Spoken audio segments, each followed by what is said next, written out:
شايفته هالوش انا، بس وين مالي متاكده وين.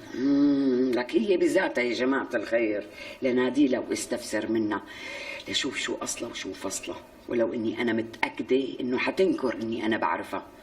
قضيتها مبينه مثل عين الشمس واضحه. منين بده يتحمل هيك جوزي؟ لك على المنظر. يا أنسي، أنت متأكدة إنه اسمي عندها جوا؟ طبعا، مو حضرتك المدام مي؟ بذاتها. ايه هلا قريت اسمك جوا. أكيد طلعت بتعرفني مو؟ ايه وكمان شبهت عليكي. أنا كمان اسمها مو غريب علي، هي ما قالت لك شلون تعرفني؟ بدون احراج وزعل؟ لا ولا يهمك. لو بتشبهي اللفايه تبع بيت اهلها.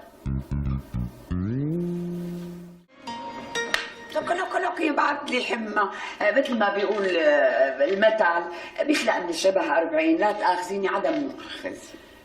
ما يهمك مدام دبليو. ايه ستي، احكي لنا قصتك مع جوزك لحتى اعرف ابدا انا تحرياتي. شوفي يا ستي، أنا تجوزت جوزي مالك من 20 سنة تقريبا. ولي وشلون تحملك كل هالسنين هي؟